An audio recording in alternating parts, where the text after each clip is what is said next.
दोस्तों, आइए जानते हैं फागुन मास कृष्ण पक्ष की विजया एकादशी का महात्म्य। युधिष्ठिर समय समय पर भगवान श्री कृष्ण से एकादशी के महात्म्य के बारे में पूछते रहते थे।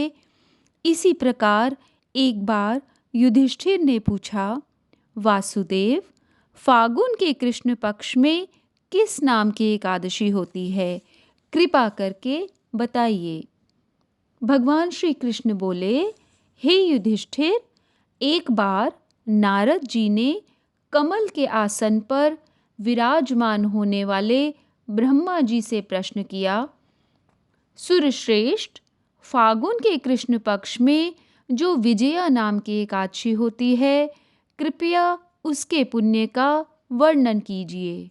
ब्रह्मा जी ने कहा, नारद, सुनो, मैं एक उत्तम कथा सुनाता हूँ जो पापों का अपहरण करने वाली है।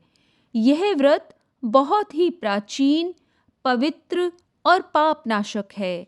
यह विजया नाम की एकादशी राजाओं को विजय प्रदान करती है, इसमें तनिक भी संदेह नहीं है।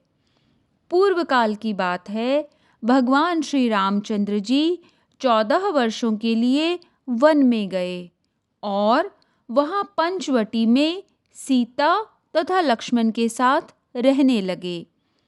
वहां रहते समय रावण ने चपलतावश विजयात्मा श्री राम की तपस्विनी पत्नी सीता को हर लिया। उस दुख से श्री राम व्याकुल हो उठे। उस समय सीता की खोज करते हुए वे वन में घूमने लगे।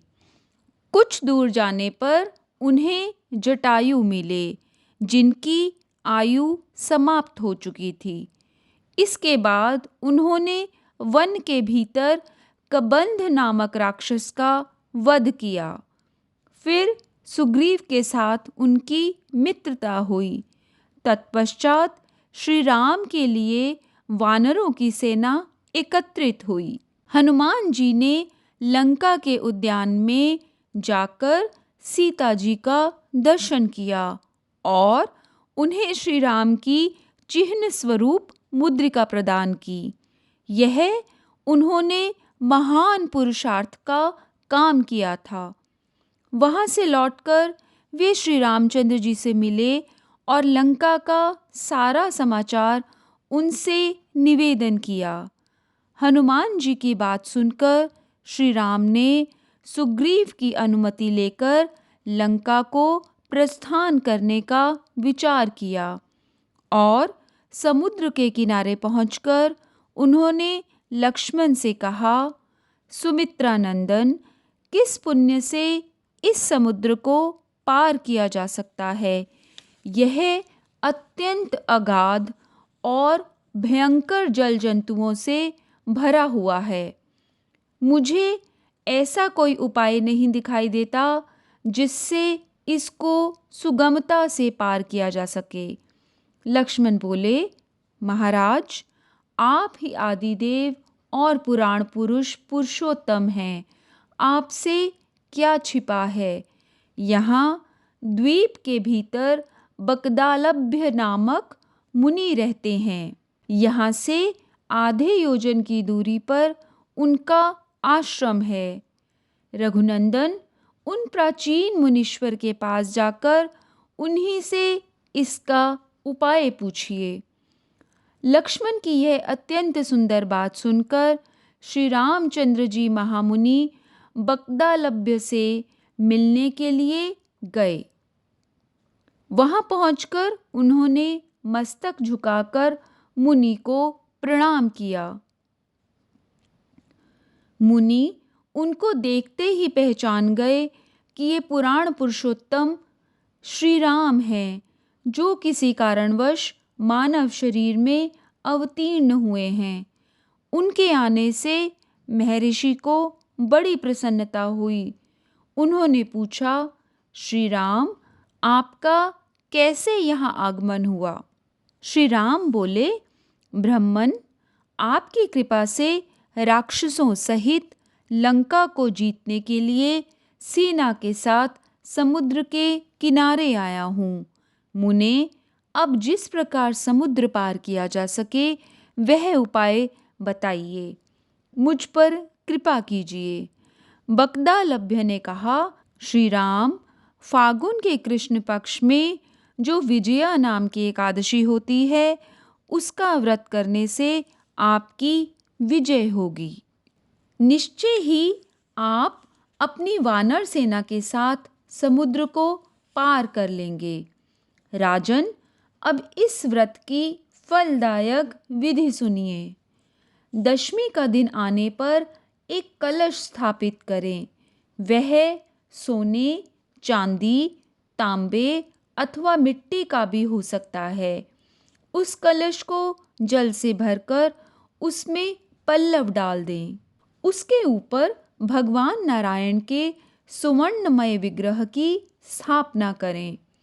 फिर एकादशी के दिन प्रातःकाल स्नान करें। कलश को पुनः स्थिरतापूर्वक स्थापित करें।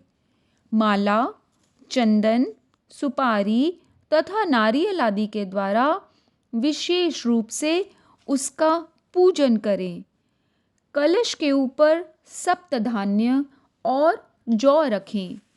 गंध, धूप, दीप और भांति भांति के नैवेद्य से पूजन करें। कलश के सामने बैठकर वह सारा दिन उत्तम कथा वार्ता आदि के द्वारा व्यतीत करें और रात में भी वहाँ जागरण करें।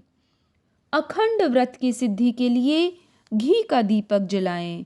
फिर द्वादशी के दिन सूर्योदय होने पर उस कलश को किसी जलाशय के समीप, नदी, झरने या पोखरे के तट पर ले जाकर स्थापित करें और उसकी विधिवत पूजा करके देव प्रतिमा सहित उस कलश को वेद वेत्ता ब्राह्मण के लिए दान कर दें। महाराज, कलश के साथ ही और भी बड़े बड़े दान देने चाहिए। श्री राम, आप अपने यूथपतियों के साथ इसी विधि से प्रयत्नपूर्वक विजया का व्रत कीजिए। इससे आपकी विजय होगी।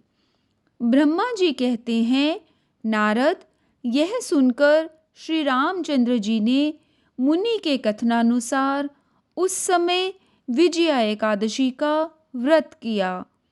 उस व्रत के करने से श्री रामचंद्र जी विजयी हुए। उन्होंने संग्राम में रावण को मारा, लंका पर विजय पाई और सीता को प्राप्त किया। बेटा, जो मनुष्य इस विधि से व्रत करते हैं, उन्हें इस लोक में विजय प्राप्त होती है और उनका परलोक भी अक्षय बना रहता है। भगवान श्री कृष्ण कहते हैं, युधिष्ठिर, इस कारण विजया का व्रत करना चाहिए। इस प्रसंग को पढ़ने और सुनने से वाजपेय यज्ञ का फल मिलता है। तो ये थी विजया एकादशी के व्रत की कथा और महात्म्य। आप सबके लिए विजया एकादशी शुभ और मंगलमय हो।